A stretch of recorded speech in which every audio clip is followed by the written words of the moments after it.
Hi, everybody. I'm Kate Pollan. I am a coach, a writer, and a deeply curious human, and this is Hello Void. This series is a collection of unscripted conversations at the intersection of psyche and uncertainty in 2025. I'm sitting down with entrepreneurs, coaches, creatives, healers, thinkers, feelers, really anybody who wants to explore what it actually means to be human with me right now, with all, what that means emotionally, mentally, spiritually. All of this at a time when the world feels just increasingly chaotic, contradictory, and wired for overwhelm. So I'm talking to people about how they're making sense of their inner lives, how they're learning to live alongside emotional pain and uncertainty, and also what they've noticed in the people that they work with too. Because being human is not a solo experience. It's relational, it's bittersweet, it's joy and grief, expansion and fear, doubt and wonder, all of this existing side by side all at the same time. So today I am talking with Anna, your Gen X coach. She is a magnetic joy guru and an emotional transformation coach. And thank you so much for being here with us today, Anna. Do you want to start off by telling me about you and why you said yes to having this conversation? Yes, Kate, thank you for having me. I was very excited about talking about how humans are dealing with our current world. I love deep conversations, and I believe we are lucky to be alive in these times. And I'll explain why, because I've been going through a process of transformation my whole life. And I believe the whole humankind is going through the same process. And I'm excited to share what I have experienced and my view on what makes us human. That's great. And I love that idea too, because something I realized after I started this series is that I think part of my unconscious motivation for doing this is having a renewed sense of faith in humanity and having more hope. And I love hearing the number of people who are open to having this conversation with me. So to start, like, how has your understanding of what it means to be human changed in the past few years, emotionally, spiritually, in general? I believe that when I was young and when I was growing up, we were sold an idea that we needed certain things to achieve X, Y, Z situations to be successful, to be happy, to have that fulfillment. And all of these ideas were supported by the media, by the stories that we were told, by the people that we looked up. And these started to change when I realized that although I was following some of these recipes to success, they were actually not working for me. And one of the things I started questioning was what was I doing wrong? Yeah. And How was I wrong type of thing? Yes. exactly. So I believe that especially now with all the explosion of information, people probably feel more confused about what it means to be happy, what it means to be successful, what it means to be truly them. And they are trying to look at other people and try to model themselves after them, and then finding that probably they didn't get to the end of the rainbow, if you know, in the sense of having the happiness or having the money or having things. I believe today is a moment of discovery where we as humankind, we have moved from a little bit from that survival, going into emotional stages where now people are openly emotional, which is also like a very strange thing. I'm as a Generation X, of course, I was told like, you're cool, you don't care, you just Yes. on. The boomers and, the silent generation were like, you shut up and you go on. So now when people are expressing these emotions, it's almost like a wave of energy going around, and people were never told how to manage them. Mm-mm.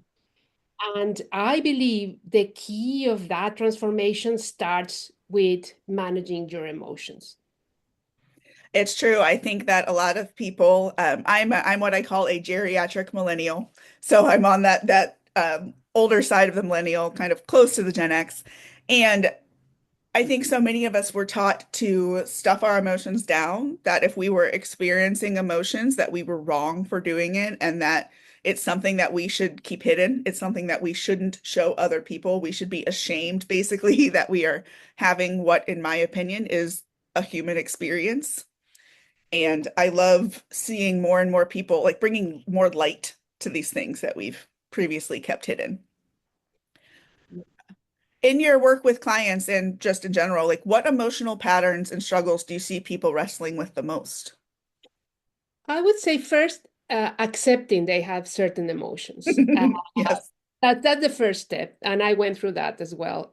They or live in their heads, and things happen to them, and probably the most common emotion is frustration. You Yep. know, things are not working out as I expected. And then if we move forward, people deal a lot with anger, Hmm. anger about their past, anger about the things they couldn't make work. And the more they go inside this emotion, they discover sadness. And more that had to do when they were children, things or needs that were not met when they were children. We don't realize how important are those first 7 years. And sometimes it's not about the parents. Don't get me wrong, because I remember even my mother saying, "Oh, if you're going to be a therapist, you're just going to be blaming parents for everything that happens to you." No, no, no. All the adults around us have an impact. For me, it was teachers and schools, and those things can mark us, until we are older. And what I've seen in people that I speak with is, although they're sometimes doing the work, they are surprised that some of these feelings come up again and again. Again, yep. They think, "Oh, I'm releasing all this sadness. What is going on? Why is it coming up again? Or why is this event coming up again?" Well, because it has very several layers. So sometimes we don't get rid of it in one go. It has impacted us in very profound ways. And this is a lot of these emotions, well, are packaged as self-judgment. So Yes. people sometimes stop working on themselves because they go like, "I'm just dealing with the same thing, so this is not working." And they don't realize they just need to go a little bit deeper to finally manage to work out the whole thing and heal. Going off of that, my experience has been when I see these happening in clients and with people that I interact with and everything as well, is that I think sometimes people think that they can solve sadness. They think that they can make it something that they never have to experience again. And my opinion, I guess you could say, is more that sadness is a human emotion. It's going to come around again. But the more inner work that we do, the less of a charge that emotion can have, and the easier it is to experience it, feel it, and let it go so that you can move on to feeling some different emotions. Yeah, I agree. I think the key is feeling that emotion and letting pass through you. I remember Yes. once seeing a little graphic around kind of emotions are just like little visitors that let them just come through you and leave instead of holding on to them. Mhm. But there's such a fear, as you were saying earlier, about people don't wanting to be emotional because they think they're going to be labeled as potentially weak or difficult to handle. That is what makes us store emotions. And with time, we tend to forget what caused the emotion in the first Mhm. place. It could have been something insignificant. However, because we didn't release it, it has become like a snowball. Yeah. And, and now everything kind of blows up in your face. Yes. Yeah, like or you think that you have released it, but what you're really doing is resisting it. And so it's getting larger and larger and larger. And it feels like it's never going to end. Yes. Yes. But actually, when you feel your emotions and you manage to release them and live with them because they're part of you, as you say, they're never going away. But kind of just understand that you just need to feel them. They're just like a compass, like other teachers have said. Like the emotion is a compass of how things are or what is triggering me. So when something emotional happens or something triggers you emotionally, it's about like, what does this mean? Instead of, oh, it's sadness, it's anger, I used to say before, when I was behind the wheel, I started to channel my inner dad because my dad used to get very angry behind the wheel. So sometimes we even repeat patterns that don't have to do with any event. Actually, just some behavior that we learned potentially from our parents or other adults when we were young. Absolutely. One of them for me was when I first started being an entrepreneur and starting my own company and everything. I realized I was thinking of myself as not having a job and therefore I wasn't making any money. And once I got into it, I was like, oh, that is like my family's story. That is kind of what I grew up around, that if you want to make money, you get a job. That was a complex equivalent that was kind of established in my psyche, if you will, and I had to excavate that. That's how I'm going to put it. I had to kind of dig into it and be like, oh, okay, now I understand that story, and it's one that I would like to release now. So there's other ways to make money. I just hadn't realized how much of that I had kind of taken in and absorbed. And I guess the interesting thing, going back to the topic about humans nowadays, is like, okay, you and I are Gen X and millennials. And the younger generations probably are more open to other ideas of making money besides the 9 to 5 job, or Hmm. and even kind of thinking as entrepreneurs in a total different way. So I would say they are showing us and other people who have managed to break through these patterns or these behaviors or these programs to open possibilities for us. So then that will make you wonder, well, if that person did it and they didn't have all these degrees and all this help from others, that means I can. And that doesn't stay only with being successful at having a business or a career, but also health and everything we want to achieve. So instead of looking at unrealistic let's say goals or people that are not close to us, there might be people that are achieving something with nothing, and Hmm. they can learn from them. And what I have learned from that is that there's not one way to do it. Like there's not one right way. There is just what is the right way for you at this exact moment in your life based on everything you've experienced before and everything that's around you and looking more inside for answers. At least that's how I have come to see it with people. I believe that nowadays, when I was talking about that we are surrounded by this information, social media, etc., at the same time, it's giving us a lot of tools. So it's showcasing all these different ways that things could be done in many multiple things, like from Mhm. careers, fitness, you name it.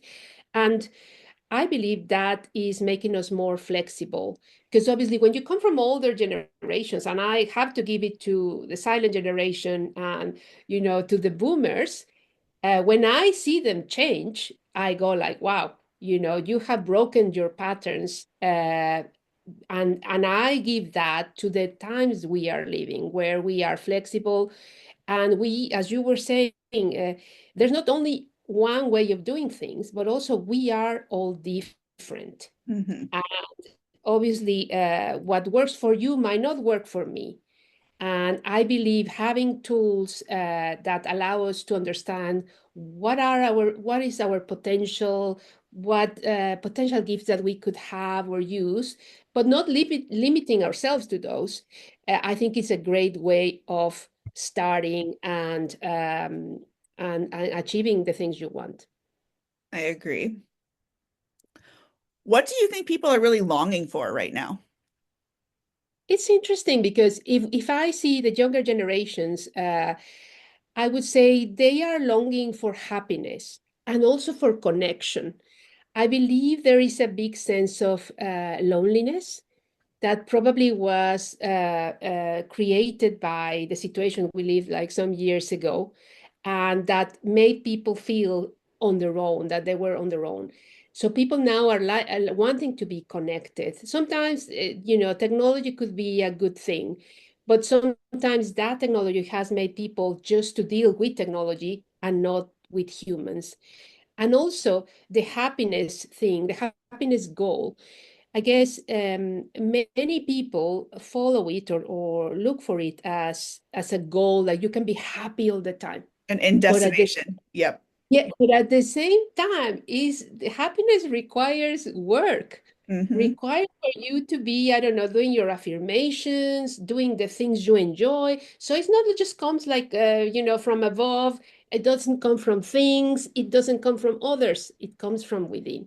So I believe now people are looking for that connection and also to explore their identity. Who are they? Or what is their goal? I see a lot of these what's my purpose? And I believe that one of the biggest fears in humans is living without purpose. So that's why people are not wanting to do the 9 to 5 jobs anymore because it's not fulfilling. Hmm. And they want to make that connection through the service to others or through that joy or sharing experiences. And in my opinion, also like connecting with themselves in being Yes. able to, it seems counterproductive, right? But by turning inward and connecting with yourself, you are then in a better position to connect with others and to receive whatever you want to call the opposite of loneliness. And Yeah, like actually, you like, feel in oneness. yes. One is when you could be on your own, but still feel that you're connected to everything and everyone. So obviously, the physical, let's say that you're on your own, is just an idea, Mhm. but you can feel connected to everyone. So I imagine, yeah, the loneliness would be then the oneness or being with everybody. Absolutely. I mean, I am single. I do live by myself, and I feel more connected to humanity than I ever have at any other point in my life. So I do fully believe and agree with that. You touched on this a little bit. I'm going to ask it still and see if it pulls anything else up for you. Is there Mhm. an idea or belief about emotional well-being that you used to hold but no longer do? Uh, first of all, I used to believe I wasn't emotional at all. That was that was the weirdest thing. But now I can see that my mom and dad, they never expressed anything. Yeah, of course they hugged us, but they were not the love you, love you. And I grew up like that. So when I started being with other little children and saw how their parents were with them, I started wondering like, oh, I would love that. But I had this idea. I was, because I'm a Virgo, I thought, oh my God, I'm just all this mental energy. I'm the intellectual. And in a way, I live with the idea that I had no emotions. But at the same time, I had just like a cyclone and a turmoil inside that I could not quiet. And that pushed me to look for other answers. There was a moment where probably, yeah, I was, oh, life is happening to me and everybody is to blame and my parents, blah, blah. But then there was a point where and at really a young age, I started wondering, how can I change this? If it's me, it doesn't have to do how I look, how old I am. How can I change this? And I think that took me through a rabbit hole, which then allow me to discover these emotions, discover them. Of course, they exploded, and I have to take some time to level up. And now I believe emotions are our friends. Hmm. And emotions are, instead of kind of being something like, oh, I need to put under the carpet because I don't want to deal with this, actually can give us insights. So obviously, these emotions are just like little messengers trying to say, hey, there is something here that you haven't solved. So it could Hmm. be, I don't know, childhood memory and then when you think about it, then you can let the emotion go. And they just came in to give you a little heads up, okay? Hmm. Instead of wondering, oh, but sometimes as well, something I also realized is that sometimes not all the emotions are yours That's true. because you're connected to the collective, to the whole world. There could be like big waves of fear, like everything that happens in the news. Of course, many people must be, I don't know, connecting to that. And all of a sudden, you can be very happy. And then, oh my God, why do I feel so fearful all of a sudden? So if you realize and you become aware of your emotion to understand or discern, is this mine or is this part of the collective? Then you can disconnect from what you don't need and just send love and light to the people who are experiencing this. Absolutely. I have a kind of daily ritual that I do that involves it's breathing, right? And it also is a way for me to collect energy that's no longer serving me, let it go, and pull in new energy from the universe, from source, from God, from whatever your personal definition of any of that is. And since I started to do that about a year ago, I really have noticed a difference in how I relate to emotions, both inside myself and in general. Yeah. I think also something I realized I've been living in the UK. I'm originally from Mexico. I've been living in the UK for nearly 20 years. And of course, you can imagine that I have met other people from Europe and from Mhm. other countries. So I have been exposed to more cultures, let's say. And then I realized one day, after all of my healing teachings and all of that, that sometimes the emotions or the emotional response can be cultural. Yes, So, absolutely. so your culture might kind of have imprint you with, okay, you need to be triggered by this, or you need to respond as these people are attacking you in this way. Yes. Uh, it was not only until I heard someone else who was not Mexican, but was a Latin woman living in the Netherlands. And she was talking about her experience at a job she had. The way she expressed it, I thought, you know what? This is like the Latino imprint, the Latino woman becoming like, all angry or jealous or who do you think you are? That type of thing. So that also made me realize that although I thought I was like non-emotional, of course not, I realized I was carrying those programs too. Yes. I know there's a lot like especially I've heard from men that like they think that they're not emotional and they kind of forget that anger is also an emotion. Yeah. Anything is an emotion because emotions are energy and they are just a natural part of what humans create. So I feel like my mission in part with this series and just in general is to help people have less shame around just the humanness of themselves. Yes, and it is okay just to be human, just to be you, and being you is beautiful, It and is. that's what people need to realize that there's nobody else like them.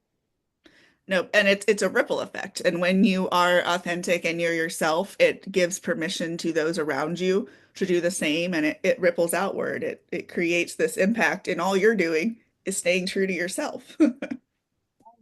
Yeah. So Anna, you have a chance for a way for listeners to get to talk with you if they want to learn more, right? Yes, yes. So if you want to follow me on Instagram, my handle is at your Gen X coach. I'll explain why I'm called like that. Or you can also find here a link where I can offer you a free chat with me. And if you are wanting to let go very deep emotions that are, blocking your clarity, I'll be able to help you. So I call myself the Gen X coach, but I'm not exclusively for Gen Xers. I need to make that a point. Actually, I work with many people who are millennials, who are boomers, Gen X. I actually love speaking to everybody. I just thought, in this era of labels, that everybody loves a label, Yes. the Gen X, I have always thought it was cool. Uh, and I don't want the Gen X to be ignored. So it's just like a no-nonsense attitude, but I'm actually very warm. I do care. You know, I do care. I love it. Yeah, yes. And I will make sure to include the link to your Instagram and for people to be able to schedule that call with you in the show notes. So people will have all of that there. Yes. Well, Anna, is one last final question for you, which is what is one more thing that is coming up for you that you feel is worth mentioning right now? I would say I think you mentioned obviously the breathing. I believe it is a very important practice for all of those who are dealing with the mind. Hmm. You know, the mind is a strong instrument and can be speaking to you all the time. So sometimes meditation or other practices might not work for you. I do believe that a regular practice of breathing, whatever that's somatic breathing or other type of breathing, but with the intention of not only connecting to your body, but to basically getting your mind, to get out of the way and create that space of silence and relaxation. It's very important. And something else as well would be to just love your emotions. If you're experiencing, let's say, anger, just imagine yourself that you just open a zipper in front of you and you say, I love you, anger. I love you unconditionally. I love you, you stay, and I love you, you go. And you just imagine that this emotion is coming out of your body and tell me how you feel, obviously coming from a very high angry place to after a while that you tell this emotion that they can go or leave, you're going to love them regardless, and you'll see what a change that is.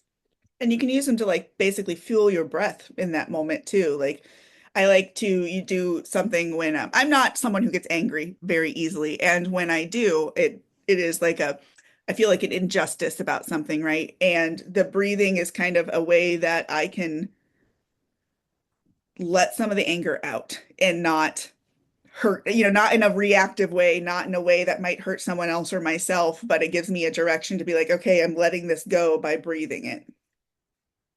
Yeah, amazing. I love that. Well, thank you so much for being here and for sharing your perspective. And for anybody listening, if you want to connect with me or find out more about my coaching services, you can find me at followthedopamine.life. That's my website. On Instagram at followthedopamine.life or on Substack at followthedopamine. And if this conversation sparks something in you and you want to explore what it means to be human with me in all of its bittersweet mess and glory, I'd love to hear from you. Until next time, thanks for being here. Anna, thank you so much for talking with me and to everybody else, well, yourself as well. Thanks for being you. Bye, everybody.